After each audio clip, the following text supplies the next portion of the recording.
Thomas Blake stood frozen in the doorway of the collapsing barn, his flashlight beam cutting through decades of darkness and dust. The old horse inside lifted its silver-streaked head, ears swiveling toward him with an urgency that made his skin prickle. Then Bishop did something that defied every rational thought in Tom's exhausted mind. The animal walked directly to the far corner, planted his front hooves on a specific section of rotting floorboard, and began pawing with a rhythm too deliberate to be random.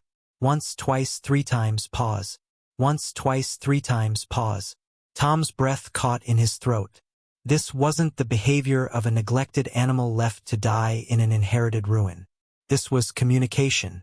Before we jump back in, tell us where you're tuning in from, and if this story touches you, make sure you're subscribed, because tomorrow, I've saved something extra special for you.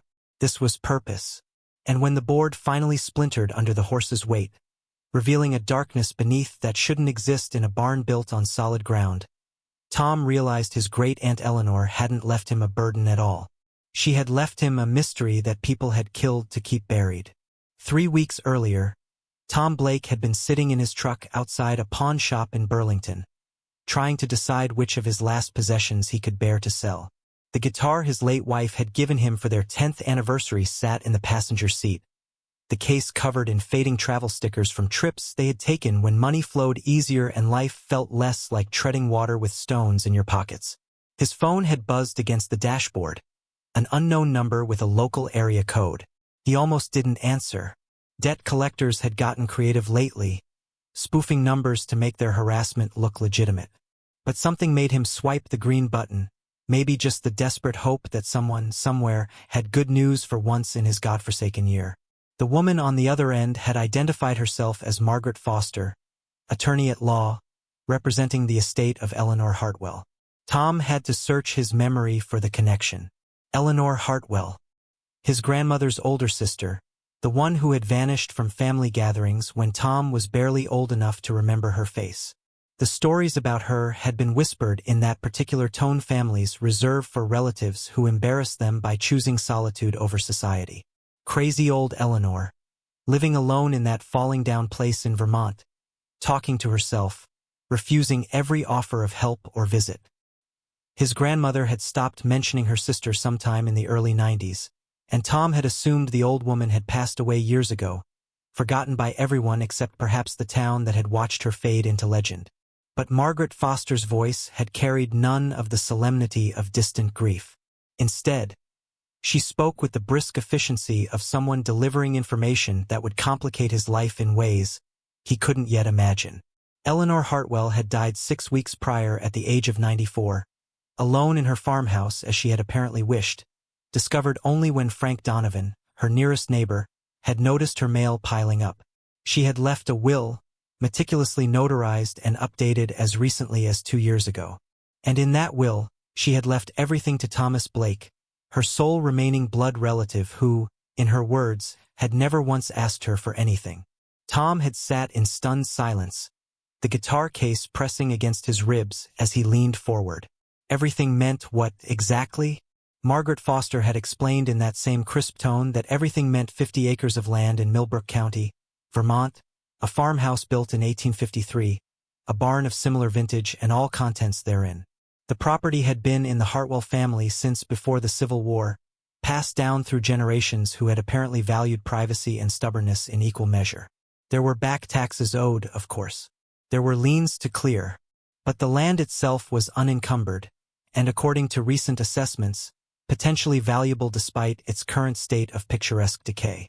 Tom had driven north the next morning, everything he still owned packed into the bed of his truck and covered with a tarp that flapped in the November wind. The landscape had shifted from the rolling farmland of his failed dreams to the skeletal forests and stone wall-divided fields of New England as he crossed state lines. Vermont in late autumn wore its harshness honestly. The trees stood bare against skies the color of old pewter, and the mountains in the distance looked like the worn teeth of something ancient and patient. He had followed the directions Margaret Foster had provided, turning off the main highway onto progressively smaller roads until the pavement gave way to gravel and the gravel gave way to a rutted dirt track that made his truck groan in protest. The Hartwell estate, when it finally appeared through a break in the trees, looked like something grief had abandoned. The farmhouse sagged in the middle, its roof missing shingles and patches that would let the coming winter inside without mercy. The windows were either broken or boarded, and the front porch had collapsed entirely on one side, leaving the door accessible only by a precarious lean. But it was the barn that had caught Tom's attention first. A massive structure of weathered gray wood that somehow still stood despite looking like a strong wind should have toppled it decades ago. The roof held, mostly. The doors hung crooked but intact. And there was something about the way it sat on the land, anchored and stolid, that spoke of craftsmanship from an era when buildings were meant to outlast their makers. Tom had parked his truck near what might have once been a front yard and stepped out into air so cold it bit at his exposed skin. The silence pressed down with the weight of isolation. No road noise, no distant machinery, just wind moving through empty branches and the occasional cry of a crow from the woods that crowded close on three sides. He had walked the property line that first afternoon, following stone walls that disappeared into undergrowth, finding rusted equipment half buried in leaves, discovering a well that had been covered with rotting boards and a cemetery stone so weathered its inscription had become a ghost of letters. The farmhouse was uninhabitable. That much became clear within minutes of forcing the door open. The smell of mold and decay hit him like a wall, and the floors felt spongy underfoot in ways that suggested rot had claimed the joists. Eleanor Hartwell had apparently spent her final years living in only 2 rooms, the kitchen and an adjacent bedroom, both heated by a wood stove whose chimney looked like a collapse waiting to happen. The rest of the house was a museum of abandonment, furniture covered in sheets, photographs in frames so tarnished their subjects had vanished into darkness, and books, swollen with moisture-damage lining shelves that bowed under their weight. Tom had retreated to his truck as dusk came early and vicious, the temperature dropping fast enough to make his breath plume. He had a sleeping bag, a camping stove, enough food for a few days. Margaret Foster had mentioned there was a trailer in town he could rent cheap if he needed it, and the small inheritance that came with the property, barely $5,000, would cover first month and deposit. But that night, his first on the Hartwell estate, Tom had slept in the truck bed, wrapped in blankets, staring up at stars so bright and numerous they looked like somebody had shattered diamonds across black velvet. He had thought about his wife, gone 3 years now to cancer that had eaten through their savings before it ate through her. He had thought about the farm he had lost, the bankruptcy that had felt like a public execution of every dream he had built.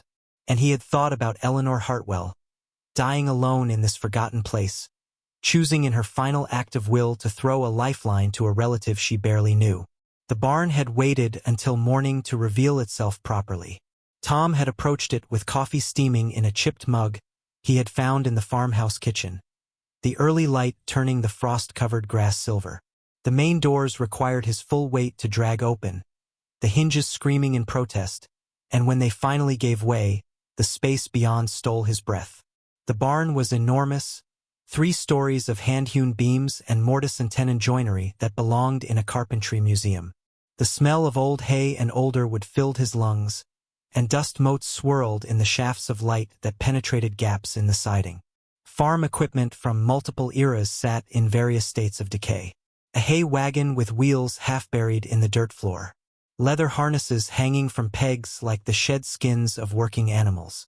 And in the back corner, in a stall that still had fresh water in a rubber bucket, stood the horse. Tom had frozen, coffee forgotten in his hand. Preparing and narrating this story took us a lot of time, so if you are enjoying it, subscribe to our channel. It means a lot to us. Now back to the story. He was not a horseman. His farming had involved tractors and combines, not animals that required daily care and individual temperament management. But even his untrained eye could see that this horse was old, its dark bay coat flecked with white hairs that concentrated around its graying muzzle, its back swayed with age. The animal had lifted its head as Tom approached, ears forward, eyes bright with an intelligence that seemed incongruous with its apparent abandonment. There was hay in the stall, not fresh but not ancient either. The water bucket was clean. Someone had been caring for this animal, and recently, Frank Donovan had appeared in the barn doorway like a summoned spirit, making Tom jump and slosh coffee onto his boots. The old man was weathered in that way people become when they spend their lives outdoors, his face a topographical map of wrinkles, his hands gnarled but steady. He had introduced himself as the neighbor who had found Eleanor, the one who had been checking on her with increasing frequency as her health declined. And he had been feeding Bishop, the horse, every day since Eleanor's death because whatever else the old woman had been, she had loved that animal with a fierceness that transcended rational resource management.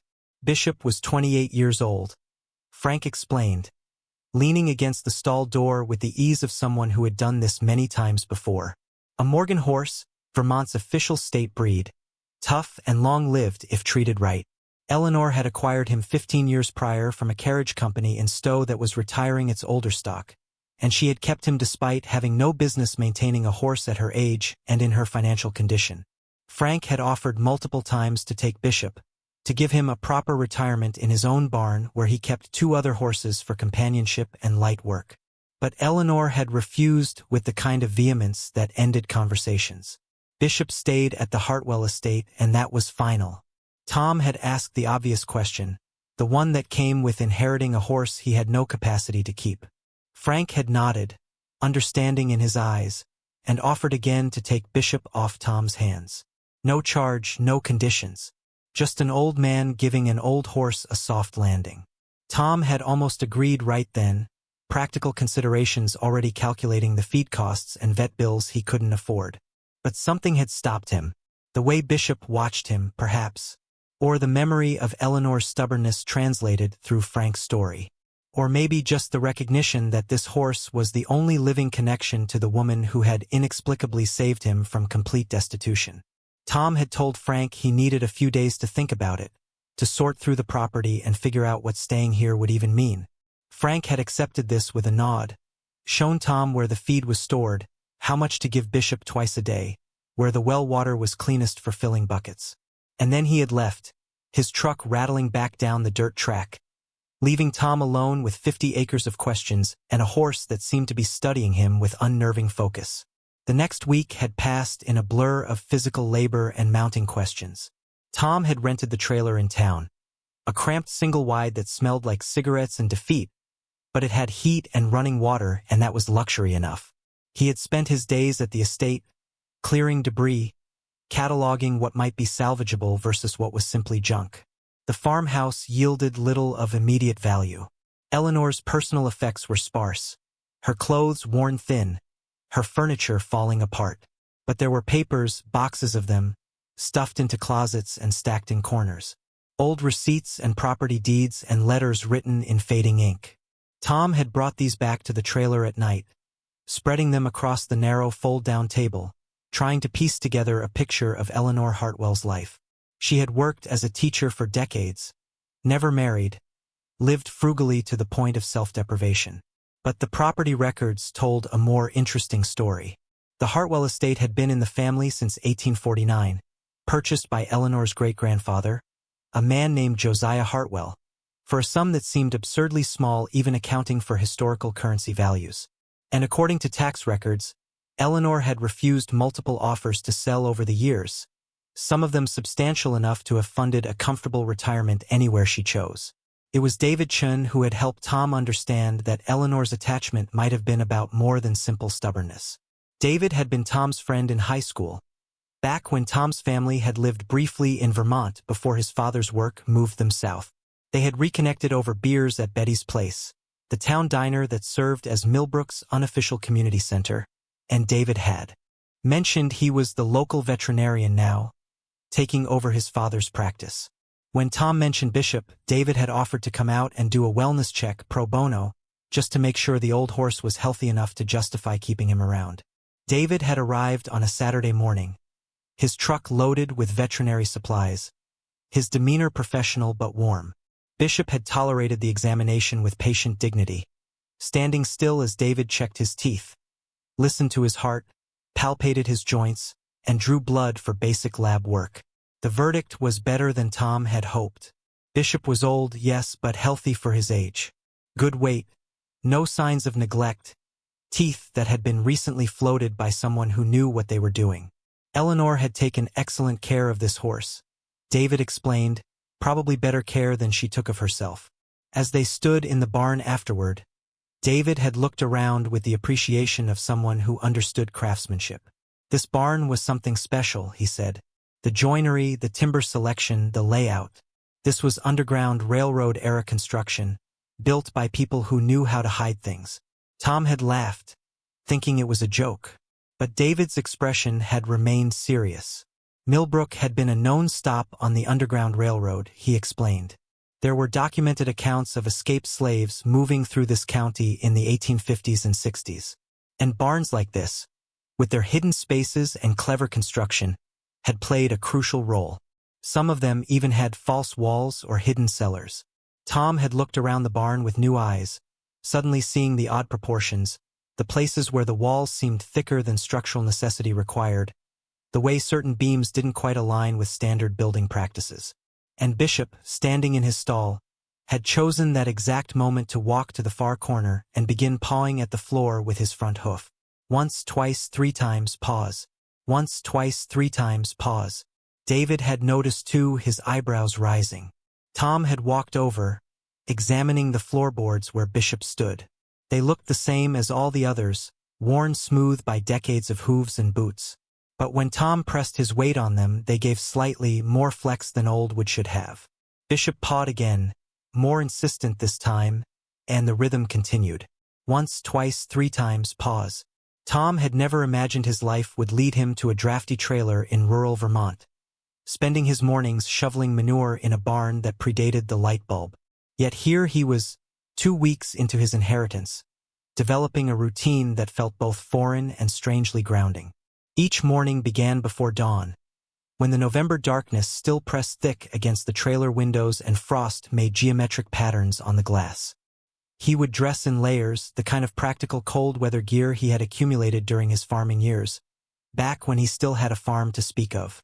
The drive from town to the Hartwell estate took 20 minutes along roads that wound through forests so dense they seemed to swallow the weak morning light. The estate itself emerged from the trees like a memory refusing to fade completely. In the early morning mist that rose from the cold ground, the farmhouse and barn took on an almost spectral quality, structures caught between existence and erasure. Tom had developed a habit of parking his truck in the same spot each day, near what had once been a flower garden but was now just a tangle of dead stalks and volunteer saplings. The walk from truck to barn gave him time to prepare mentally for the day ahead, to inventory the tasks that never seemed to diminish no matter how many hours he put in. Bishop had quickly become the cornerstone of his routine. The old Morgan horse would be waiting at the stall door each morning, ears pricked forward, his breath forming small clouds in the cold air. There was something almost human in the way Bishop greeted him, a nicker of recognition that seemed to contain more awareness than Tom felt comfortable attributing to an animal. He had read somewhere that horses were social creatures, that they formed attachments and hierarchies, that they could recognize individual humans and remember them for years. But the way Bishop watched him suggested something deeper, a patience that felt like waiting rather than simple existence. Feeding time followed a precise ritual that Frank Donovan had taught him. 2 flakes of hay morning and evening, measured carefully because too much would upset an old horse's digestion and too little would leave him hungry through the cold nights. The hay itself came from Frank's farm, purchased at a discount that Tom suspected was more charity than commerce. But pride was a luxury he could no longer afford. The hay smelled sweet and dusty, and Bishop would dive into it with enthusiasm that belied his advanced age, his teeth grinding the dried grass with rhythmic contentment. Water was more complicated. The well near the barn still functioned, but the pump required priming each time, a process that involved pouring water down the pipe to create suction and then working the handle until fresh water finally gushed forth. The water ran cold and clear, tasting of minerals and depth, and Tom would fill 2 5-gallon buckets for Bishop each morning. The horse drank deeply, his muzzle disappearing into the bucket, water dripping from his whiskers when he finally lifted his head. Tom had learned to time his approach, to wait until Bishop finished drinking before removing the bucket, because the horse had a tendency to knock things over if startled. After Bishop was fed and watered, Tom would turn his attention to the barn itself. The space was vast enough to feel overwhelming, filled with the accumulated debris of multiple generations. There were tools whose purposes he could only guess at, implements designed for agricultural practices that had vanished decades ago. Hand scythes hung from pegs, their blades still sharp despite the rust. Wooden yokes that had once fitted over oxen necks lay in corners, their leather straps cracked and brittle. Mason jars by the hundreds filled shelves along one wall, some still containing preserved foods that had turned to indistinguishable sludge, others empty and coated with dust so thick it looked like fur. Tom had started organizing things by utility. Items that might still serve a purpose went into one area. Things that were purely historical, potentially valuable to collectors or museums, went into another. And the obvious trash, the broken and rotted and unsalvageable, he hauled outside to a growing pile that would eventually need to be burned or taken to the dump. The work was meditative in its way, requiring attention but not creative thought, leaving his mind free to wander through the maze of his circumstances. The farmhouse haunted the edges of his awareness every day. He had tried to avoid it after that first disastrous inspection, but the building called to him with the persistence of unfinished business. Margaret Foster had suggested he might want to consider demolition, that the cost of restoration would likely exceed any potential value. But something in Tom resisted the idea of erasing the structure where Eleanor had spent her final decades. Instead, he had begun entering the house in small increments, room by room, documenting what he found with photographs on his phone and notes in a spiral notebook he kept in his truck. Eleanor's bedroom had been the most personal invasion. The bed was neatly made despite months of vacancy, the quilt hand-stitched in a pattern Tom didn't recognize. On the nightstand sat a pair of reading glasses, a water glass with dried residue at the bottom, and a small wooden box that contained nothing but buttons, dozens of them in various colors and sizes. The closet held perhaps 10 items of clothing total, all worn thin but clean, all hanging with careful spacing as though each piece deserved its own territory. In the dresser drawers he found undergarments mended so many times they were more repair than original fabric, socks darned at heel and toe, and a single photograph in a frame that had been face down in the back of the bottom drawer. The photograph had made Tom pause.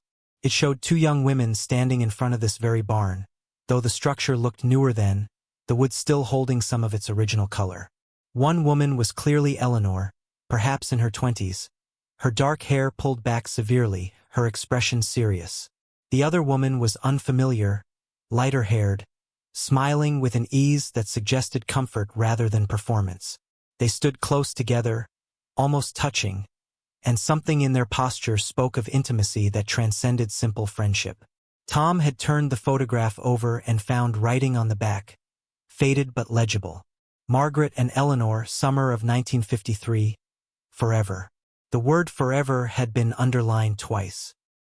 He had sat on Eleanor's bed holding that photograph, trying to reconcile the stern old woman of family stories with this young person who had once smiled for a camera, who had once stood close to someone named Margaret with that particular quality of connection. What had happened to Margaret? Why had Eleanor ended up alone? The questions had no answers, and Tom had carefully replaced the photograph in the drawer, feeling like he had trespassed on something more private than death should allow. The kitchen had yielded more practical findings. Eleanor's pantry, though sparse, showed the organizational mind of someone who planned carefully. Canned goods were arranged by type and expiration date. Dry goods in sealed containers were labeled in neat handwriting. A calendar on the wall, stopped at the month of her death, showed notations for routine activities. Feed Bishop appeared every 12 hours. Town for Supplies appeared once a week on Thursdays. And cryptically, every Sunday evening at 7, the notation read simply Vigil.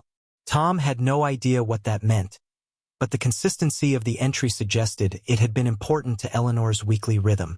The rest of the farmhouse revealed itself slowly through his explorations. A parlor that still contained furniture from what looked like the Victorian era, horsehair stuffing bleeding from torn upholstery. A dining room with a table that could seat 12, though Eleanor had apparently eaten alone at a small card table in the kitchen corner. Upstairs bedrooms with wallpaper peeling in long strips, exposing older wallpaper beneath, layers of decoration like geological strata marking the passage of decades. And everywhere, the smell of decay and abandonment, of a building slowly returning to the elements from which it had been constructed. Frank Donovan visited every few days, ostensibly to check on Bishop, but really, Tom suspected, to check on him. The old farmer would arrive in his ancient pickup truck, the bed loaded with hay bales or fence posts or other supplies he claimed he was just getting rid of anyway. They would stand in the barn or lean against truck tailgates, talking about weather and crop prices and the small machinery of rural conversation that never quite touched on anything personal. But Frank's presence was company, a reminder that the world extended beyond the boundaries of the Hartwell estate, and Tom found himself looking forward to these visits with an eagerness that surprised him. It was during one of these visits that Frank mentioned the town's relationship with Eleanor. She had been, he explained carefully, something of a local mystery. She had taught at the elementary school for 30 years, strict but fair, the kind of teacher students remembered decades later.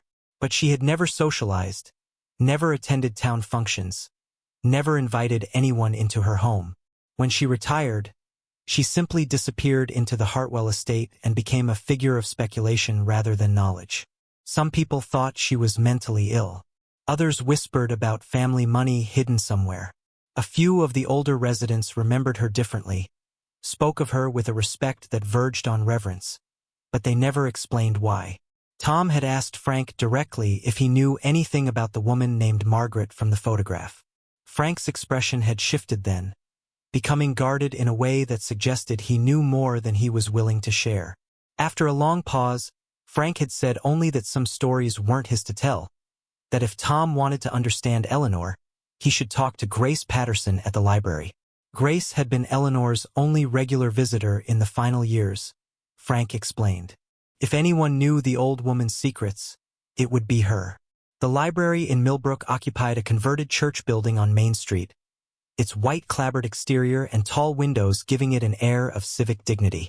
Tom had driven into town that afternoon, his truck looking shabby among the newer vehicles parked along the street. Inside, the library smelled of old books and furniture polish, the kind of institutional scent that made him think of childhood visits to similar buildings. Grace Patterson sat at the circulation desk, a woman in her 60s with silver hair cut short and reading glasses hanging from a chain around her neck. She looked up as Tom entered, and her expression shifted through several emotions in quick succession before settling on cautious curiosity. Tom had introduced himself as Eleanor's great-nephew, the one who had inherited the estate. Grace had studied him with an intensity that made him want to fidget, her eyes searching his face as though looking for some familial resemblance or character flaw. Finally, she had nodded slowly and asked what he wanted to know. Everything, Tom had said. He wanted to understand who Eleanor had been, why she had lived the way she did, why she had left everything to him. Grace had been silent for a long moment, then she had stood and locked the library's front door, flipping the sign to closed despite the fact that it was only mid-afternoon. What she had to tell him, she said, required privacy and time. They had sat in the reading area, surrounded by shelves of books, and Grace had begun to speak. Eleanor Hartwell had been, Grace explained, one of the bravest people she had ever known. In 1953, Eleanor had been teaching at the elementary school and living quietly on the family estate. She had met Margaret Wilson that spring, a woman who had moved to Millbrook to work as a nurse at the county hospital. They had fallen in love in an era and place where such love had no name that could be spoken aloud, where the acknowledgement of it could cost them everything. They had hidden their relationship behind the facade of roommates and friends, and Eleanor had been happy in a way her family had never seen before. But small towns have eyes everywhere, Grace continued, and whispers had begun. Parents complained about Eleanor teaching their children. The school board called meetings. The pressure built until Margaret made a decision to protect Eleanor. She left Millbrook one night without warning, leaving only a letter that said staying would destroy them both. Eleanor had spent the next 40 years alone, refusing to leave the property where they had been briefly happy, refusing to let anyone close enough to fill the space Margaret had occupied. The vigil notation on her calendar, Grace explained, had been Eleanor's weekly ritual of lighting a candle for Margaret, wherever she was, hoping she was safe and happy and loved. Tom had left the library feeling like he had been hollowed out and refilled with something heavier than what had been there before. The inheritance suddenly made sense in a way that was almost painful. Eleanor had left her property to him not because he was worthy or deserving, but because he was blood and he had never asked for anything. She had trusted him with the physical space that held her most private memories, and he felt the weight of that trust settling on his shoulders like winter cold. That evening, back at the estate, Tom had stood in the barn watching Bishop move around his stall. The horse had been restless all afternoon, pacing and pawing at the ground with that same rhythmic pattern. Once, twice, 3 times, pause. Tom had dismissed it earlier as simple horse behavior, but now he watched with more attention. Bishop always pawed in the same corner, always with the same rhythm, always stopping to look at Tom as though checking whether he had finally understood something obvious. Tom had been clearing out the barn's upper loft when Bishop's behavior finally demanded his full attention. 3 weeks into his inheritance, the November cold had deepened into something that felt personal, a chill that worked its way through every layer of clothing and settled into bones. The loft was a cathedral of shadows and forgotten things, hay dust floating in the thin light that penetrated cracks in the siding. He had been moving old feed sacks, their burlap fabric disintegrating at his touch, when he heard it. The sound of Bishop pawing at the floorboards below, that same deliberate rhythm that had become so familiar he had almost stopped noticing it. Once, twice, 3 times, pause. Once, twice, 3 times, pause. But this time something was different. This time the sound was accompanied by a cracking noise, wood giving way under persistent pressure. Tom dropped the feed sack he was holding and moved to the edge of the loft, looking down into the barn's main floor. Bishop stood in his usual corner, but now the horse was pawing with real force, his hoof striking the boards hard enough to send splinters flying. The old Morgan's ears were pinned back, his entire body tense with what looked like frustration or determination or something Tom had no vocabulary to describe. He descended the ladder quickly, his boots hitting each rung with hollow thuds. Bishop didn't turn to acknowledge his approach, didn't stop the relentless pawing. Tom could see now that the floorboards in that corner were different from the others, subtly but definitively. They were slightly darker, cut from a different timber perhaps, and they sat in their frame with less snugness than the surrounding planks. When he knelt beside Bishop, running his hands along the boards, he could feel the give in them, a flexibility that suggested they weren't nailed down with the permanence of the rest of the floor. Bishop stopped pawing and stepped back, as though giving Tom space to work. The horse watched with those intelligent eyes, his breathing heavy from exertion, waiting. Tom wedged his fingers into the gap between 2 boards and pulled. The wood resisted at first, swollen with age and moisture, but then it came free with a screech of protest. Beneath it was not the dirt foundation he expected. Instead, there was darkness, a hollow space that smelled of earth and stone and something else, something like very old paper. His hands were shaking as he pulled up the next board, and the next, revealing an opening perhaps 3 feet square. The darkness below was absolute, swallowing the weak daylight that fell through the barn's gaps. Tom grabbed his flashlight from where it hung on a nail near Bishop's stall, clicked it on, and directed the beam downward. The light revealed stone steps, maybe 8 or 10 of them, descending into what appeared to be a cellar or chamber carved directly into the earth beneath the barn. The walls were lined with the same hand-cut stone that formed the property's boundary walls, fitted together with the craftsmanship of people who built things to last centuries. Tom sat back on his heels, his mind racing through possibilities.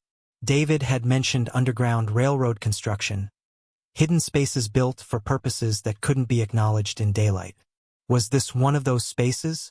And if so, what was it doing hidden beneath Eleanor's barn, unremarked and apparently unknown? He thought about the photograph of Eleanor and Margaret, about Eleanor's lifetime of solitude, about the way she had protected this property against all attempts to buy it or develop it. Had she known about this chamber? Had she been protecting something more than just memories? Bishop nickered softly, a sound that seemed almost like encouragement. Tom looked at the horse, at the animal Eleanor had refused to part with despite logic and practicality. Had she trained Bishop to reveal this space? Had the horse been some kind of guardian, waiting for the right person to arrive? The questions felt absurd even as he thought them, but the evidence was difficult to dismiss. Bishop had pawed in this exact spot with this exact rhythm for 3 weeks. And now, finally, The floor had given way to reveal something that had been hidden for who knew how long. He needed better light. Tom went to his truck and retrieved the battery-powered lantern he kept for emergencies, the kind that threw bright LED light in a wide circle. Back in the barn, he positioned the lantern at the edge of the opening and looked down again. The stone steps were worn smooth in their centers, evidence of feet traveling up and down over extended periods. At the bottom, perhaps 10 feet below the barn floor, he could see what looked like a small room or chamber, the walls still that fitted stone, the floor hard-packed earth. Descending required commitment. The opening was narrow enough that his shoulders brushed both sides, and the steps were steep enough that one misstep would send him tumbling into darkness. Tom went down backward, testing each step before trusting it with his full weight, the lantern clutched in one hand. The air grew colder as he descended, and damper, carrying that particular smell of underground spaces that have been sealed away from weather and sun. When his boots finally touched the chamber floor, he stood still for a moment, letting his eyes adjust beyond the lantern's direct beam. The chamber was roughly 12 feet square, the ceiling just tall enough that Tom could stand upright without brushing the wooden beams overhead. Those beams, he noticed, were part of the barn's foundation structure, massive hand-hewn timbers that supported the weight of everything above. Along 3 walls were built-in shelves, also stone, and on those shelves were objects that made his breath catch. There were bundles wrapped in oilcloth, their edges sealed with what looked like tar or pitch. There were wooden boxes of various sizes, some small enough to fit in a hand, others large enough to require 2 people to lift. And there were books, dozens of them, stacked horizontally to protect their spines, their leather covers dark with age. Tom approached the nearest shelf with the reverence usually reserved for religious sites. He set the lantern down carefully and picked up one of the smaller oilcloth bundles. The wrapping crinkled in his hands, stiff with age but still intact, still performing its function of protecting whatever lay inside. He found where the cloth had been folded and sealed, worked the edges carefully apart, and finally exposed the contents. Papers, dozens of sheets of them, covered in handwriting done with what must have been a steel nib pen. The ink faded to brown but still legible. The first page he examined appeared to be a letter, dated August 1857, written by someone named Josiah Hartwell. Tom's breath caught. That was Eleanor's great-grandfather, the man who had purchased this property. The letter was addressed to someone called Friend Thomas, and its contents made Tom's hands tremble as he read. Josiah was writing to report that 3 packages had arrived safely and were being sheltered until the next favorable moon for traveling north. The packages would rest here for perhaps a week, gaining strength for the journey ahead. God willing, they would reach Canada and freedom before the autumn cold made travel impossible. Packages. Tom understood immediately that Josiah wasn't talking about goods or merchandise. He was talking about human beings, escaped slaves traveling the Underground Railroad. This chamber beneath the barn had been a station, a hiding place where people fleeing bondage could rest and recover before continuing their desperate journey toward freedom. And these papers, these carefully preserved documents, were evidence of that history, proof of the courage and danger that had occurred on this very spot. Tom carefully rewrapped the letters and set them aside, his mind reeling. He moved to one of the wooden boxes, this one about the size of a shoebox, and lifted the lid. Inside were smaller items wrapped individually in cloth. He unwrapped one and found a carved wooden bird, crude but expressive, the kind of thing someone might make to pass long hours in hiding. Another contained a small leather pouch with 3 coins inside, their dates putting them firmly in the pre-Civil War era. A third held what looked like a child's doll, fabric worn soft with handling, one button eye missing. These were personal items, Tom realized, things left behind by the people who had hidden here. Perhaps they had been too heavy to carry further.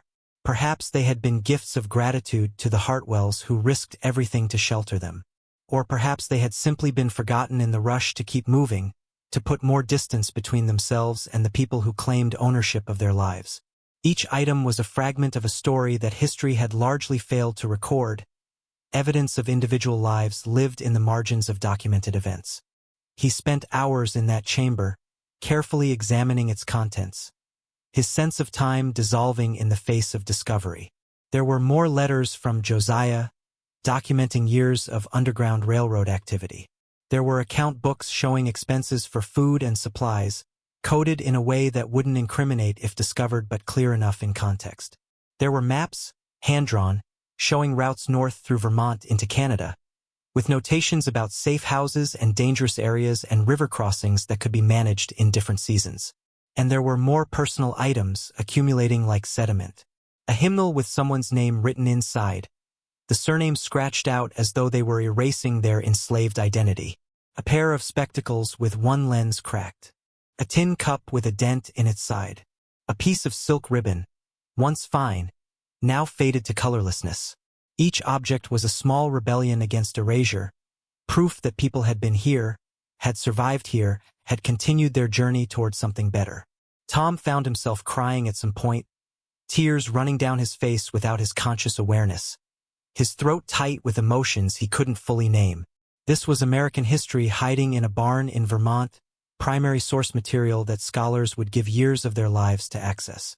But more than that, it was human history, evidence of ordinary people doing extraordinary things, risking their freedom and their lives to help others claim the freedom that should have been theirs by birthright. As he prepared to ascend back to the barn floor, Tom noticed something else. On the wall nearest the steps, carved into the stone with patient effort, were names. Dozens of them, some just initials, others full names, a few with dates beside them. These were the people who had passed through this space, he realized, marking their presence as a declaration of existence. I was here. I survived this. I am real.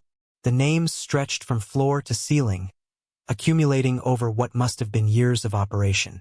Tom ran his fingers over the carved letters, feeling the grooves that hands had made more than 150 years ago, and felt connected to something vast and terrible and beautiful all at once. Bishop was still waiting when Tom finally emerged from the chamber, his legs shaky from crouching in the cold underground space for so long. The horse stepped forward and pressed his muzzle against Tom's chest, a gesture that felt like acknowledgement or approval. Tom wrapped his arms around Bishop's neck, burying his face in the coarse mane, overwhelmed by gratitude toward this animal who had insisted, day after day, that he pay attention to this specific spot. How had Bishop known? Had Eleanor trained him somehow? Or was there something deeper at work?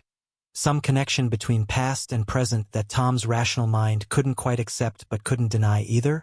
The November afternoon had faded into evening while he was underground, and now the barn was full of shadows that seemed to pulse with significance. Tom carefully replaced the floorboards, though he didn't nail them down, leaving them accessible for when he would need to return. And he would return, that much was certain. This discovery changed everything. The Hartwell estate wasn't just 50 acres of marginal land and collapsing buildings. It was a historical site of genuine importance, a piece of the Underground Railroad network that had operated in secrecy and survived in obscurity, waiting for someone to recognize its value. He fed Bishop that evening with hands that still trembled slightly, his mind already racing ahead to what needed to happen next. This discovery couldn't remain secret. It was too important, too significant. But revealing it would bring attention, scrutiny, people who would want to study and document and potentially take control of something that Tom felt protective toward in a way that surprised him with its intensity. This was Eleanor's legacy, the secret she had protected for her entire adult life, the reason she had refused every offer to sell, every attempt to develop, every pressure to do anything but hold this ground. Tom drove back to his trailer that night with his mind full of questions and possibilities. The small space felt even more cramped than usual, the walls too close, the ceiling too low. He couldn't sleep, couldn't settle, kept seeing those carved names on the underground wall, kept thinking about the people who had crouched in that chamber, listening for sounds of danger, hoping for one more day of traveling toward freedom. Around midnight, he gave up on rest and instead opened his laptop, searching for information about the Underground Railroad in Vermont, about documented stations and known conductors, about the historical context that would help him understand what he had found. The research confirmed what he already suspected. Vermont had been a crucial corridor for escaped slaves, its proximity to Canada and its strong abolitionist sentiment, making it a natural route north. But the historical record was incomplete, full of gaps and silence, because the work had been done in secret and the people involved had often been illiterate or too cautious to document their activities. Physical evidence like what Tom had discovered was rare, most stations having been destroyed or their purpose forgotten over time. What lay beneath Eleanor's barn was potentially unprecedented in its completeness. A time capsule that had survived because one stubborn woman had refused to let the world forget. Dawn found Tom sitting at his trailer's narrow table, coffee gone cold in his cup, notes spread across every available surface. He had made a decision, or rather, the decision had made itself somewhere in the long hours of darkness. He would document everything carefully before revealing it. He would photograph every item, every page of letters, every carved name. He would create a record that couldn't be disputed or dismissed or accidentally lost in the chaos of official interest. And then he would contact the right people, the historians and preservationists who would understand what this meant, who would help protect it rather than exploit it. But first, he needed to tell someone he trusted. He needed David Chen's practical perspective and his friendship. He needed Grace Patterson's historical knowledge and her connection to Eleanor. And he needed Frank Donovan's grounding presence, his roots in this community that ran deep enough to help navigate what would surely be complicated waters ahead. Tom picked up his phone and began making calls, the November morning light slowly filling his trailer with cold illumination. The beginning of a process that would transform not just his life, but the understanding of the Hartwell estate's place in history. David Chun arrived at the Hartwell estate within an hour of Tom's call, his veterinary truck kicking up dust along the rutted drive. Tom met him at the barn door, sleep-deprived and wired on too much coffee, his excitement barely contained. David took one look at his face and said he hoped whatever Tom had found was worth dragging him away from a scheduled surgery on a dairy cow with mastitis. Tom just grabbed his arm and pulled him inside, not trusting himself to explain with words what needed to be seen to be believed. Bishop greeted them with a low whinny, as though he had been expecting company. Tom led David to the corner where the floorboards could be lifted, already loosened from yesterday's discovery. David watched in confused silence as Tom pulled up board after board, revealing the dark opening beneath. When Tom aimed his flashlight down the stone steps, David's expression shifted from skepticism to astonishment in the space of a heartbeat. He knelt at the edge, peering into the chamber below, and whispered a profanity that echoed with reverence rather than vulgarity. They descended together, David moving with the careful precision of someone who understood that what they were looking at had historical weight. Tom showed him the oilcloth bundles, the wooden boxes, the carved names on the walls. He handed David the letter from Josiah Hartwell, watching his friend's face as comprehension settled over his features. David read slowly, his lips moving slightly with the archaic phrasing, and when he finished, he looked up at Tom with something like awe. This was real Underground Railroad documentation, he said, primary source material that museums and universities would consider priceless. The Hartwell estate wasn't just property anymore. It was a heritage site, protected under historical preservation laws that would prevent development or destruction.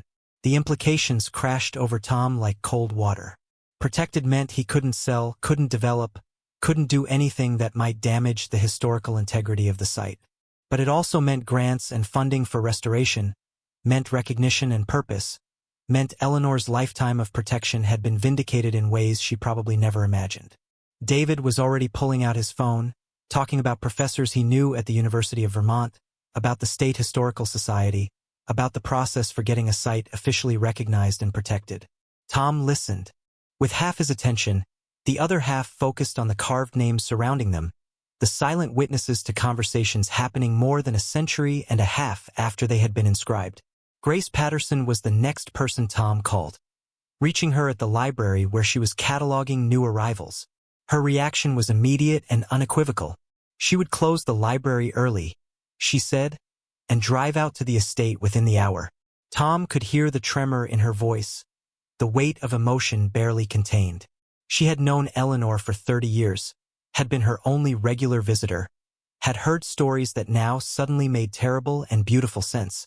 When she arrived, her silver hair windblown from the drive, her reading glasses askew, she descended into the chamber with the solemnity of someone entering sacred space.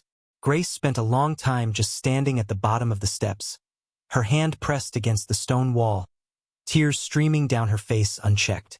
She had known. She finally said, her voice thick. Eleanor had told her fragments over the years, pieces of a story she was afraid to speak completely. The Hartwell family had been conductors on the Underground Railroad, risking everything to shelter people fleeing enslavement. Eleanor's great-grandfather Josiah, her grandfather Samuel, even her father Thomas in the final years before the Civil War made such work obsolete. The family had kept the secret through generations, protecting both the people who had passed through and their own descendants from potential repercussions. But Eleanor had carried the secret alone for 40 years after her father died. Grace explained, her fingers tracing the carved names on the wall. She had protected this chamber not just as historical preservation but as a sacred trust, a promise to the people who had hidden here that their courage wouldn't be forgotten, their names wouldn't be erased. She had told Grace once, in a moment of rare vulnerability, that she feared dying without ensuring someone would continue that protection. That was why she had left everything to Tom, Grace said, turning to look at him with red-rimmed eyes. She had researched him, learned about his struggles and losses, recognized in him someone who understood what it meant to fight for something even when the odds were impossible. Frank Donovan was the last to arrive, his ancient truck announcing his presence with a rattle that Bishop recognized, the horse calling out in greeting. The old farmer took longer to navigate the stone steps, his joints complaining at the descent, but when he reached the chamber floor and saw what it contained, his weathered face crumpled with emotion. He had suspected, he admitted, voice hoarse. Eleanor had dropped hints over the years, had made him promise things that hadn't made sense until now. She had made him swear to care for Bishop if anything happened to her, had insisted the horse was more than just an animal, was a guardian of something important. Frank had thought she was being sentimental or perhaps losing her mental sharpness with age. Now he understood she had been desperately practical, ensuring that someone would be there to guide whoever inherited the property toward this discovery. The four of them sat in the barn as afternoon light slanted through gaps in the siding, making plans that felt simultaneously urgent and overwhelming. David insisted they needed to contact the Vermont Division for Historic Preservation immediately, to get the site officially documented and protected before word leaked and attracted the wrong kind of attention. Grace argued for bringing in academic historians first, people who could properly contextualize the findings and ensure the story was told with the respect it deserved. Frank, ever practical, pointed out that winter was coming hard and fast, that the farmhouse was uninhabitable, and that Tom couldn't live in a trailer all winter while managing what would surely become a circus of interest and activity. Tom listened to their debate, feeling the weight of decision-making pressing down on him. He was just a failed farmer who had inherited property by accident of genetics. He wasn't qualified to be the steward of something this significant. But even as the thought formed, he recognized it as the same self-doubt that had plagued him through bankruptcy and loss and grief. Eleanor had chosen him not despite his failures but perhaps because of them, because someone who had lost everything might be the only person who truly understood the value of protecting something irreplaceable. The decision to go public came not from any single voice but from the collective understanding that secrecy had served its purpose and now threatened the very preservation it had once ensured. David made the first call, reaching a professor of American history at the University of Vermont who specialized in Underground Railroad studies. The professor, a woman named Dr. Janet Whitmore, listened to David's carefully worded description with professional skepticism that transformed into barely contained excitement as he provided more details. She could be there by evening, she said, and she would bring documentation equipment and a colleague who specialized in artifact preservation. This needed to be handled with extreme care, she emphasized, both for historical integrity and for the legal protections that would follow. Grace contacted the State Historical Society, speaking to the director with the authority of someone who had been donating her time to historical preservation for decades. The director promised to send a team within 48 hours to begin the process of official designation that would protect the site under Vermont's heritage laws. And Frank, in a moment of quiet wisdom that surprised them all, suggested they contact the Vermont chapter of the NAACP, arguing that this wasn't just historical preservation but a story that belonged particularly to the African American community, a piece of their heritage that deserved their involvement in how it was protected and shared. By the time Dr. Whitmore arrived that evening, Tom had photographed every item in the chamber with his phone, documenting placement and condition with the thoroughness of someone who understood that chains of evidence mattered. The professor descended into the chamber with 2 graduate students carrying proper camera equipment and archival supplies, and for the next 3 hours, Tom watched from the barn floor as they worked with painstaking care, cataloging and photographing and taking measurements that would create a permanent record of the space as it existed at the moment of discovery. Dr. Whitmore emerged from the chamber looking like someone who had experienced a religious conversion. In 30 years of studying the Underground Railroad, she said, she had never encountered a site this intact, this rich with primary documentation.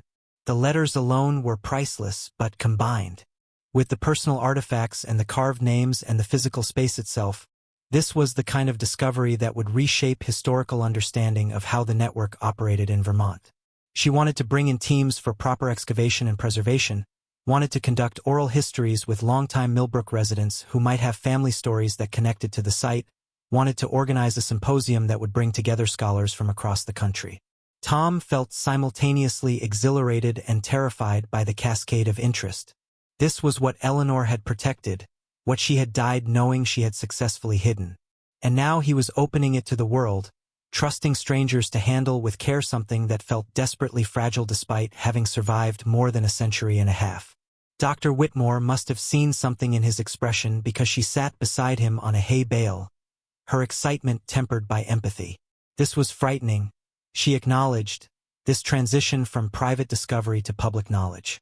But it was also necessary, because history that remained hidden was history that could be lost, and the people whose names were carved in that chamber deserved to be remembered, deserved to have their courage acknowledged by the world they had helped change.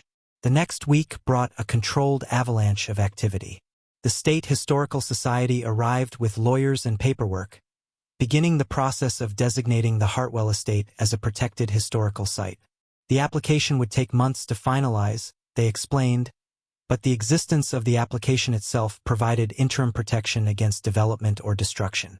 They photographed the property from every angle, documented the barn's construction methods, took samples of materials for dating analysis. They treated Tom with a deference that felt strange, asking permission before moving things, consulting him on decisions that seemed far beyond his expertise. Representatives from the Vermont NAACP came on a cold morning when the first real snow was falling, transforming the property into something that looked almost peaceful. They descended into the chamber with a solemnity that reminded Tom this wasn't just history but heritage, that the people who had hidden here were somebody's ancestors, that the courage documented in Josiah's letters had direct consequences for living people today. They spent a long time with the carved names, photographing each one, cross-referencing them against databases of known freedom seekers, trying to trace forward through generations to find descendants who might want to know their family stories included this place, this moment of desperate hope. Media attention followed inevitably, despite Tom's attempts to keep the discovery quiet until proper protections were in place. A reporter from the Burlington Free Press got wind of the story from someone at the university, and suddenly Tom's phone was ringing constantly with interview requests. Grace became his unofficial spokesperson, fielding calls with the efficiency of someone who had managed public interest before, granting access selectively to journalists who demonstrated they would handle the story with appropriate respect. The article that finally ran, written by a reporter named Rachel Morrison who specialized in historical features, captured both the facts and the emotion of the discovery, and it spread through news outlets with the viral momentum of stories that touched something deep in the collective consciousness. The farmhouse became untenable as a storage space for the artifacts, and David helped Tom negotiate with the State Historical Society to move everything to climate-controlled storage at the University of Vermont while preservation plans were developed. The process of carefully removing each item from the chamber took 2 full days, with archivists working in shifts to ensure nothing was damaged in transit. Tom watched them carry out the oilcloth bundles and wooden boxes with the reverence usually reserved for religious relics, and he felt Eleanor's presence as a palpable weight, as though she was watching to ensure her trust was being honored. Bishop seemed to understand that his work was done. The old Morgan horse stopped pawing at the floorboards, stopped the restless pacing that had characterized his behavior since Tom's arrival. Instead, he settled into a contentment that Frank remarked on with wonder. The horse looked younger somehow, Frank said, as though releasing the burden of guardianship had returned years to him. Tom spent hours each day just sitting with Bishop, brushing his coat, talking to him about Eleanor and Margaret and the weight of promises kept across decades. The horse would rest his head against Tom's shoulder, breathing slowly, and Tom would feel connected to something larger than his individual life, part of a chain of stewardship that stretched backward to Josiah Hartwell and forward to whoever would eventually take responsibility when he was gone. The question of what would happen to the property itself resolved in a way Tom hadn't anticipated. The State Historical Society proposed a partnership, a model they had used successfully with other heritage sites. Tom would retain ownership and continue to live on the property, but the society would provide funding for restoration of both the barn and the farmhouse, transforming them into an interpretive center and museum. Tom would serve as the site manager, a paid position that would provide him with income while allowing him to remain the primary steward. The barn would be restored to its 19th century appearance, with the underground chamber accessible for tours and education. The farmhouse would become a research center and archive, preserving not just the Underground Railroad materials but Eleanor's papers and the broader history of the Hartwell family. It wasn't immediate wealth, wasn't the dramatic reversal of fortune that movie scripts promised. But it was stability, purpose, and a way forward that honored both Eleanor's protection of the past and Tom's need to build a future. He accepted the partnership with a signature that felt like the most important thing he had ever written, a commitment not just to a contract but to the people whose names were carved in stone beneath a Vermont barn, to the family who had risked everything to shelter them, and to the stubborn old woman who had spent her life ensuring their story would survive. Spring came eventually, the way it always does, melting the snow that had buried the property through the long winter. Tom had moved into the trailer on the estate grounds, the Historical Society having run electricity to the site and improved the access road. The farmhouse restoration had begun, contractors working with historical architects to repair structure while maintaining authenticity. The barn had been stabilized, its foundation reinforced, its roof replaced with materials that matched the original as closely as modern safety standards would allow. And beneath it all, the chamber remained, waiting for the day when it would open to visitors who would descend those stone steps and stand in the presence of courage that refused to be forgotten. Bishop grazed in the pasture that had been fenced and cleared, his dark coat gleaming in the sun, his movements still slow with age but steady with contentment. Tom watched him from the farmhouse porch, a structure that was slowly becoming sound again, and thought about the strange path that had led him here. Bankruptcy and grief had brought him to the edge of giving up entirely. An inheritance from a relative he barely knew had given him one more chance. And a horse, patient and persistent, had shown him that some secrets were worth protecting until the right person arrived to carry them forward. Grace Patterson visited weekly, bringing books and documents that added context to the artifacts they had discovered. She and Tom had become genuine friends, their shared connection to Eleanor creating a bond that felt familial.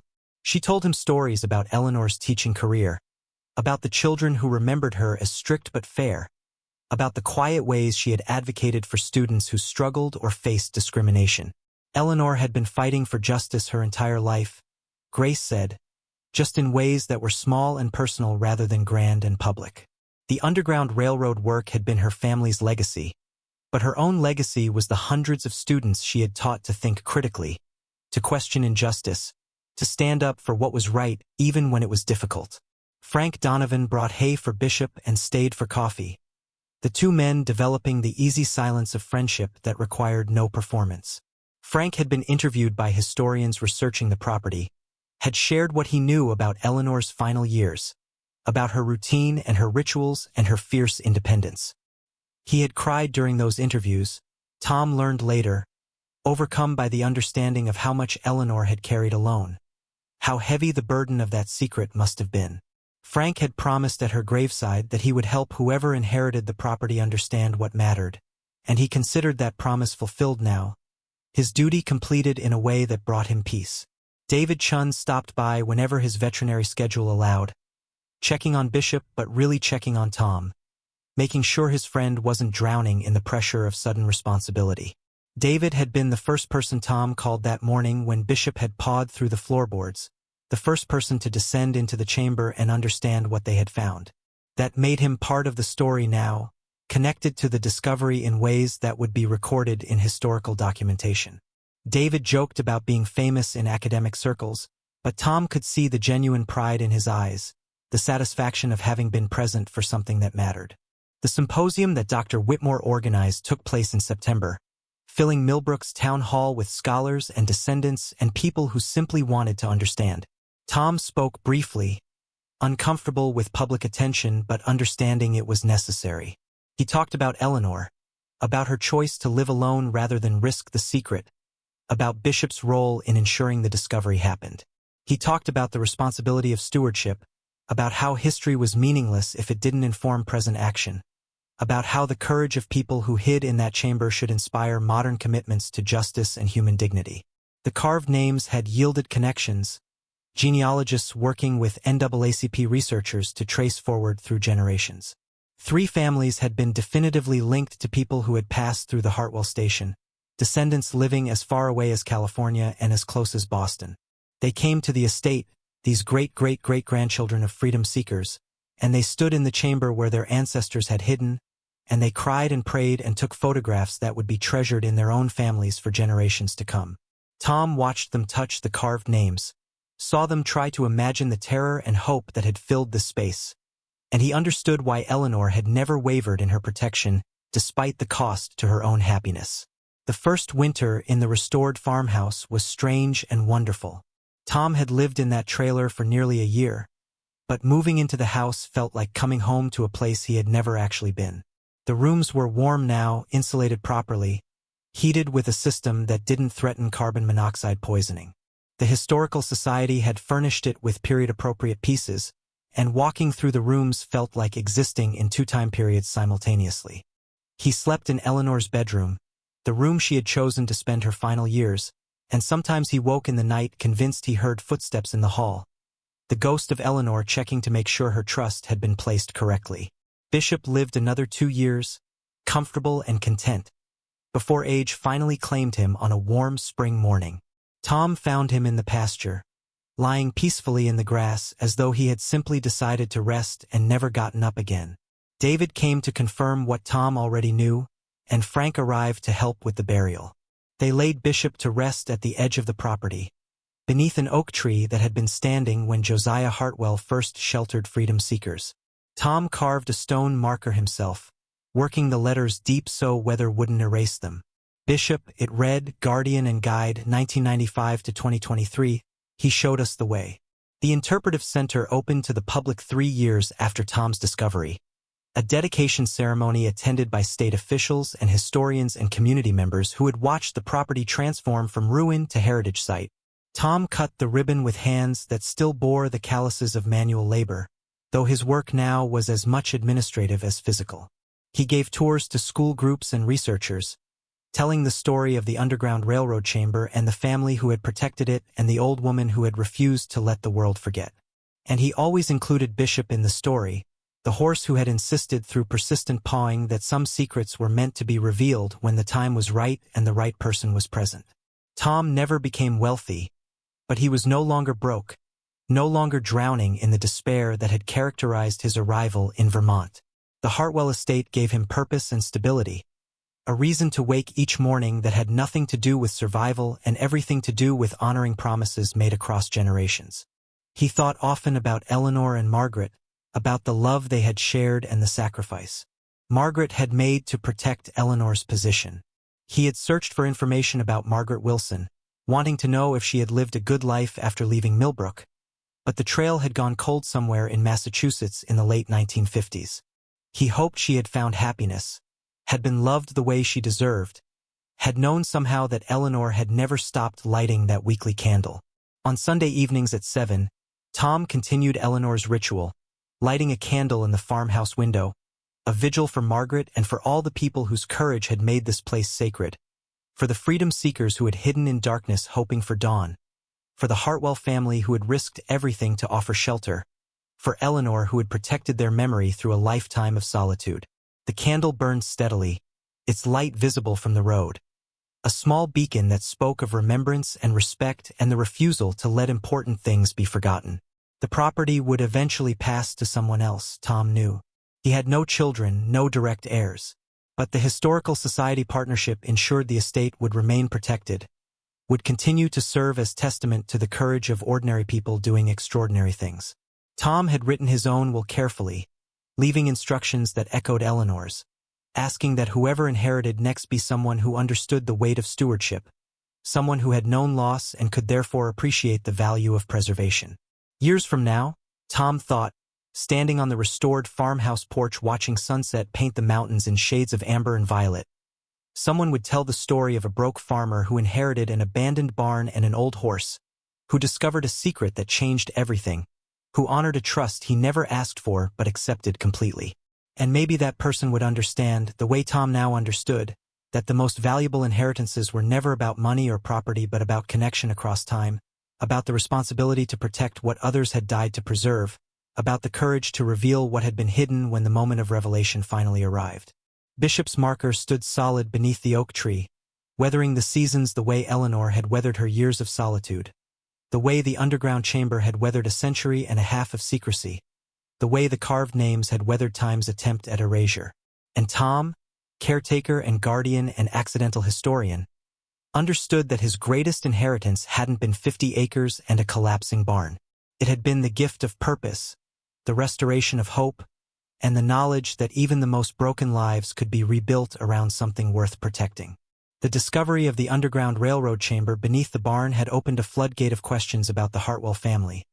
Questions that Tom found himself compelled to answer not just for historians and researchers but for his own understanding of Eleanor and the choices she had made. The letters from Josiah Hartwell provided a framework, but they were pragmatic documents focused on logistics rather than emotion, on safe passage rather than personal cost. Tom needed to understand the people behind the actions, the daily reality of living with secrets that could destroy your family if revealed. Grace Patterson became his guide through this exploration, her decades of friendship with Eleanor providing context that documents alone could never supply.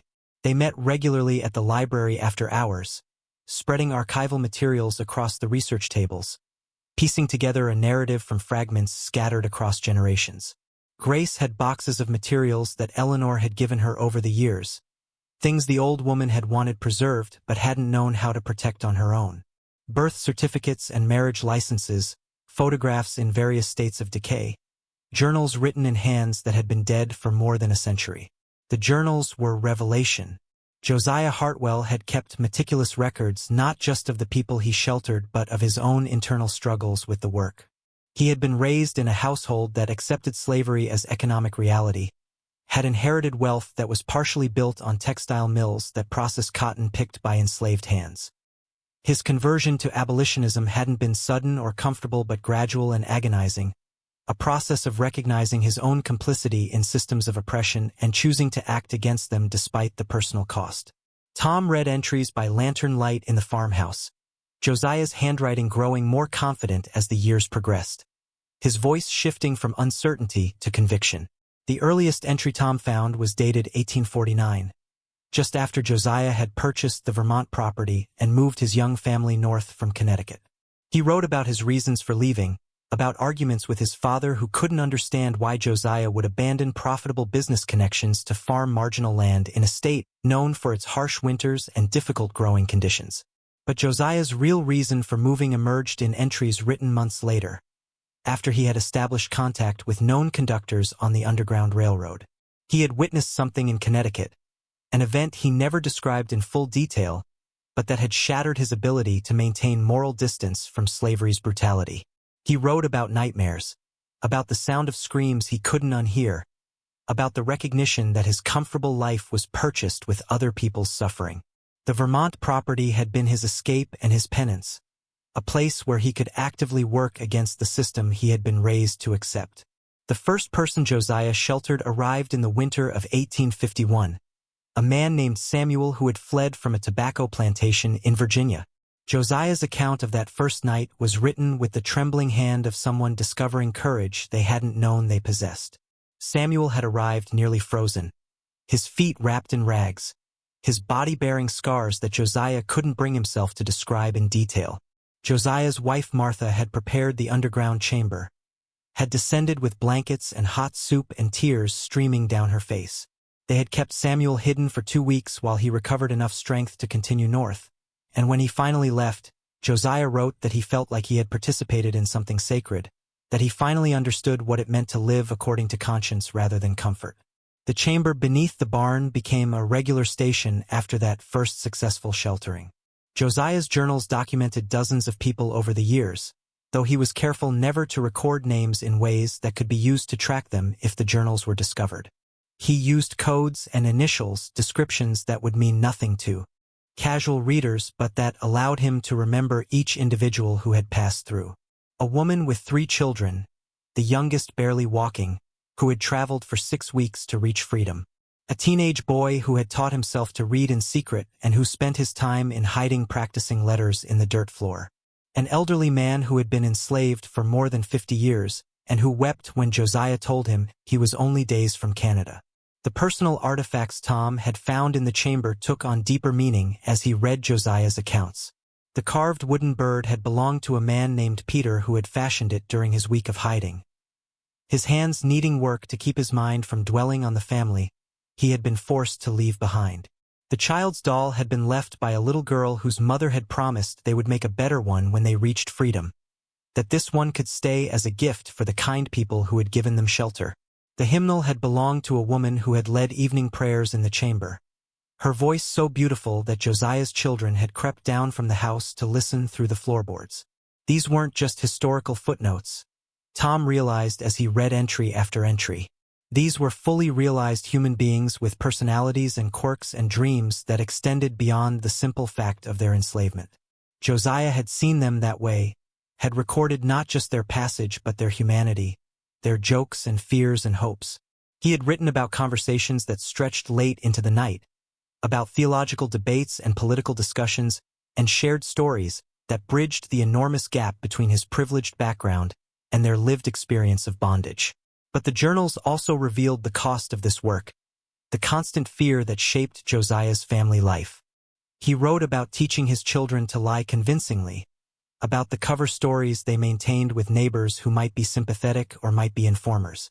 He wrote about close calls, about slave catchers who came through Vermont following rumors, about the night he had hidden 3 people in the chamber while bounty hunters searched his barn just feet above them. The terror in those entries was palpable, Josiah's handwriting deteriorating into scratches as he described the sound of boots on the barn floor, the voices demanding to know if he was hiding stolen property, the way his heart had hammered so hard he thought it might give him away. Martha Hartwell's voice appeared in the journals too, though less frequently. She had been Josiah's full partner in the work, the one who prepared the chamber and gathered supplies and nursed people back to health when they arrived sick or injured.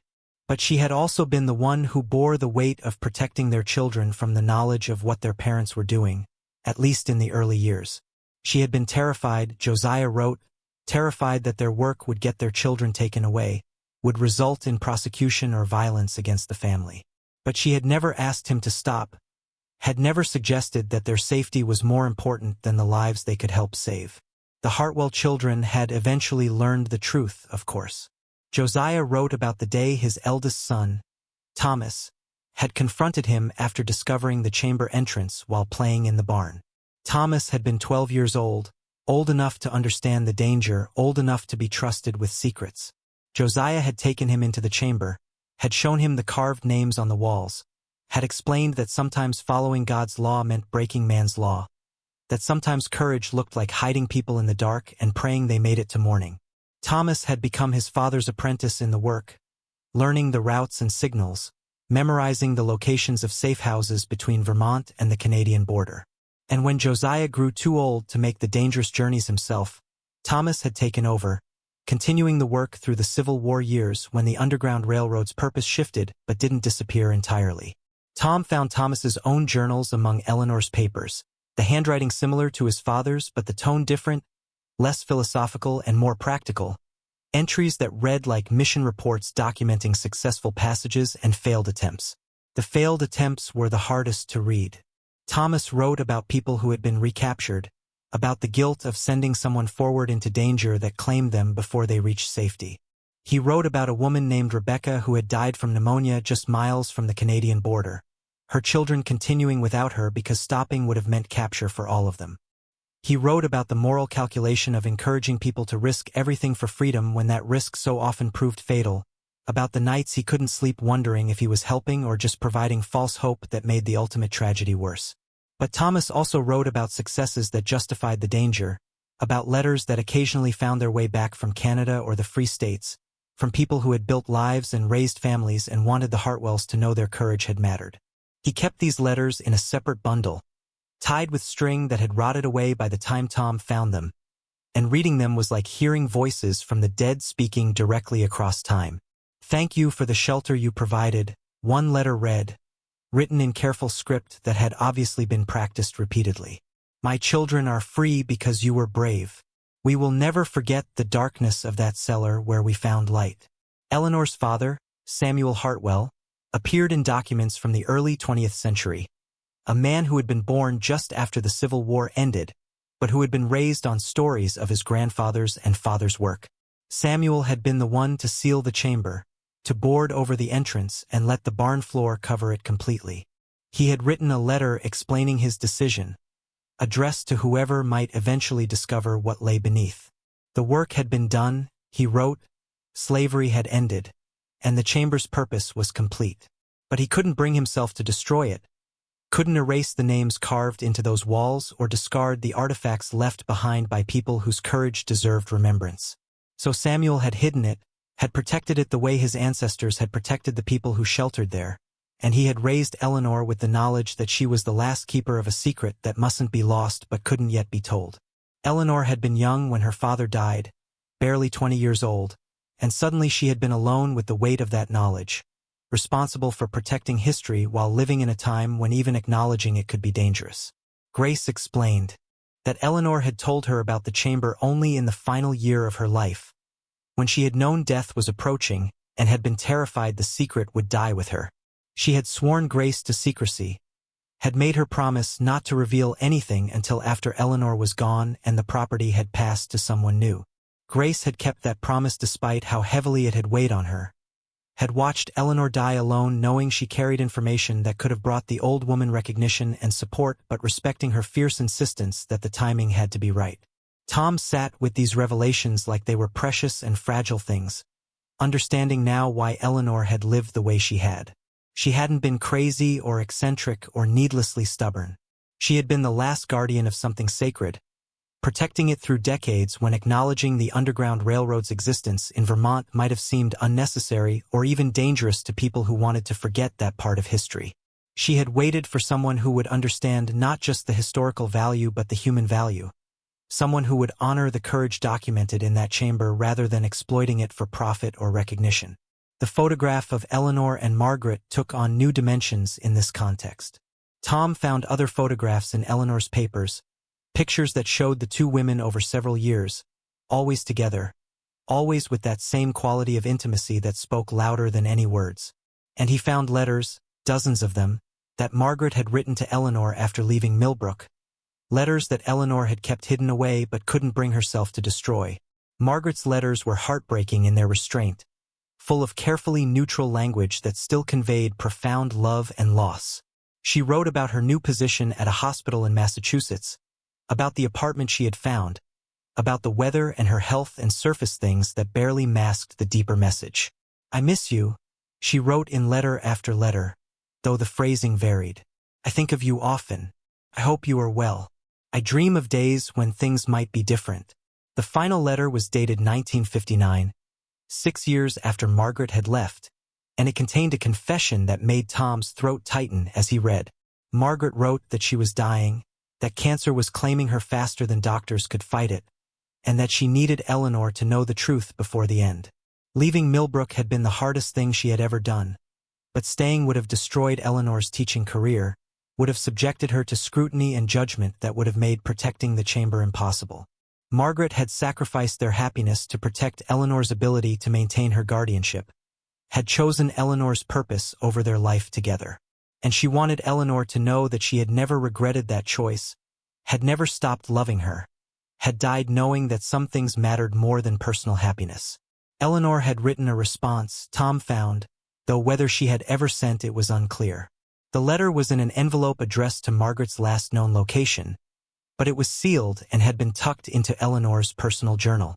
Tom didn't open it, couldn't bring himself to violate that final privacy, but he could see through the thin envelope that Eleanor's handwriting covered multiple pages, and he could imagine the words she might have written, the grief and gratitude and enduring love that would have filled those sheets.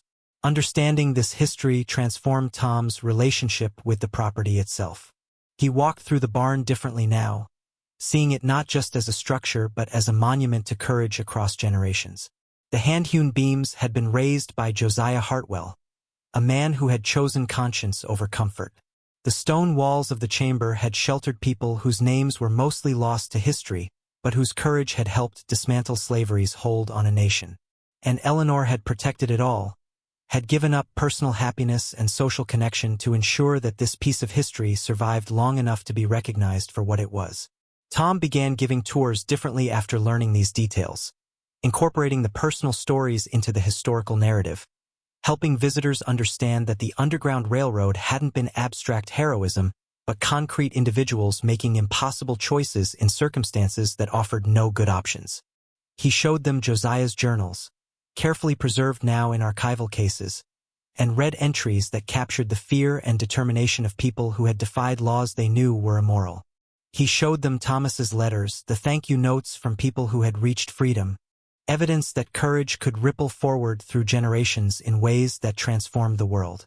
And he told them about Eleanor and Margaret, about love that had been sacrificed to protect something larger than individual happiness, about the ways that personal loss could be transmuted into purpose that outlasted a single lifetime.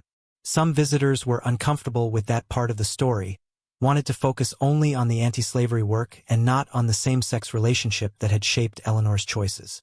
But Tom insisted on telling it completely, knowing that Eleanor would have wanted her full truth acknowledged, that Margaret deserved to be remembered as more than a footnote. The Historical Society had commissioned a series of plaques for the property, markers that identified significant locations and explained their importance. One stood near Bishop's grave, acknowledging the horse's role in revealing the chamber. Another marked the entrance to the underground space, quoting from Josiah's journals about the sacred responsibility of sheltering those who fled oppression.